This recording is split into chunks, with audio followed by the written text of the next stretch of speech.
पंजाब केसरी में आप सबका स्वागत है। हरियाणा का बजट पेश हो चुका है। मुख्यमंत्री नायब सिंह सैनी जो वित्त मंत्री भी हैं, उन्होंने ये बजट पेश किया है। मैं कैमरामैन से कहूंगा कि इसकी प्रतियां दिखाने की कोशिश करें। बजट 2025-26 मुख्यमंत्री व वित्त मंत्री हरियाणा नायब सिंह सैनी के द्वारा इसे पेश किया गया है। और देखिए, ये हरियाणा बजट 2025 और 2026 का सार है। कुल मिलाकर अगर कहा जाए कि बजट को लेकर जिस प्रकार से मुख्यमंत्री ने लगातार तैयारियां कर रखी थी, काफ़ी जिसको कहा जाए विस्तार में अंदर इस मुद्दे पर उन्होंने खुद भी चर्चा की।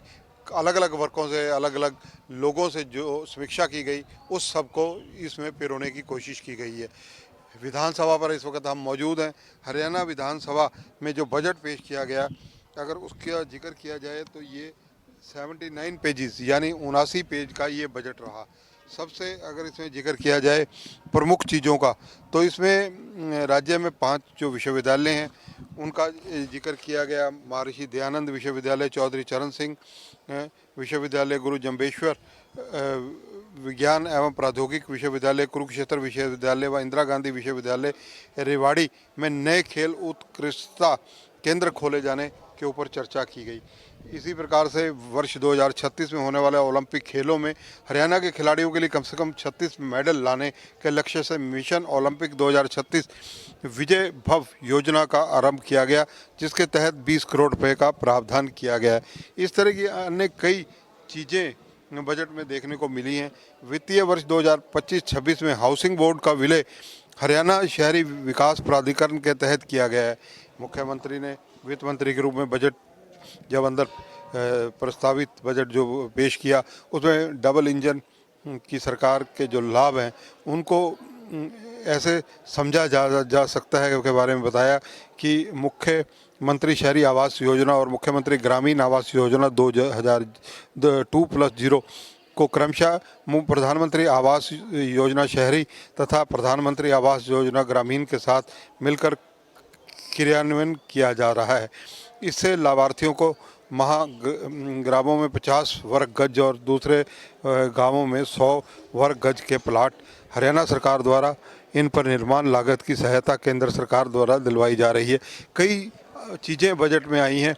बजट एट ग्लांस का अगर जिक्र किया जाए तो उसमें विस्तृत रूप से जिक्र किया गया है कि जो सकल घरेलू उत्पाद है यानी जीडीपी है, विकास दर 2024-25 में वो 6.5 से राष्ट्रीय स्तर पर जहां आंकी गई 7.6% जो है जो हरियाणा में आंकी गई।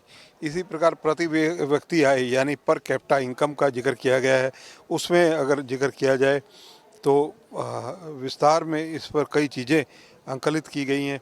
उसमें हरियाणा का 2024-25 में जो पर कैपिटा इनकम रही उसके बारे में बताया गया। राजस्व घाटे के बारे में बताया गया कि राजस्व घाटा जो है, जिसे जीएसडीपी कहा जाता है, उस वह अनुपात में 1.47% रहा है।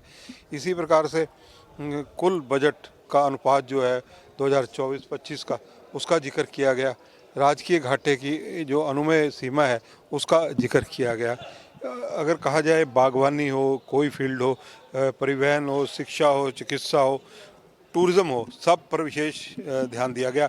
टूरिस्ट कम्प्लेक्सों में बेहतर सुविधाओं के लिए पीपीपी मोड पर कम से कम 5 कम्प्लेक्स को लीज पर देने का प्रावधान रखा गया है। अंतर्राष्ट्रीय सूरजकुंड मेला फरीदाबाद में अब वर्ष में 2 बार आयोजित होगा। यादवेंद्रा गार्डन, पिंजौर व टिक्कर ताल मोरनी केंद्र सरकार की मदद से पुनः विकसित होंगे। लोहारू फोर्ट भिवानी को पर्यटन के लिए विकसित किया जाएगा। अग्रोहा विकास परियोजना के तहत साइट संग्रहालय, इंटरप्रिटेशन सेंटर और प्लेनेटोरियम का निर्माण किया जाएगा। अगर कुल मिलाकर कहा जाए, जिक्र किया जाए सारी चीज़ों का, हरियाणा का बजट आज पेश हो गया है। बजट पेश करने के बाद वित्त मंत्री यानी हरियाणा के जो मुख्यमंत्री नायब सिंह सैनी इस बजट के बाद निसंदेह, क्योंकि अंदर चर्चा हो रही है, चर्चा में विपक्ष की तरफ से क्या क्या तर्क निकल कर आते हैं, घाटे का जो है, ऋण का, सब मुद्दे विपक्ष के द्वारा उठाए जा सकते हैं। आगामी दिनों में इसी पर चर्चा सदन में देखने को मिलेगी। फिर उसके बाद वित्त मंत्री और मुख्यमंत्री हरियाणा का जो है वो रिप्लाई इसमें आएगा। कैमरामैन संजय सिंह के साथ चंद्रशेखर धरनी, पंजाब केसरी टीवी, चंडीगढ़। हमसे जुड़े रहने के लिए हमारे YouTube चैनल को सब्सक्राइब करें और नई वीडियो की नोटिफिकेशन के लिए बेल आइकॉन को दबाएं। अगर आप ये वीडियो Facebook पर देख रहे हैं तो लाइक जरूर करें और ज्यादा से ज्यादा शेयर करें। धन्यवाद।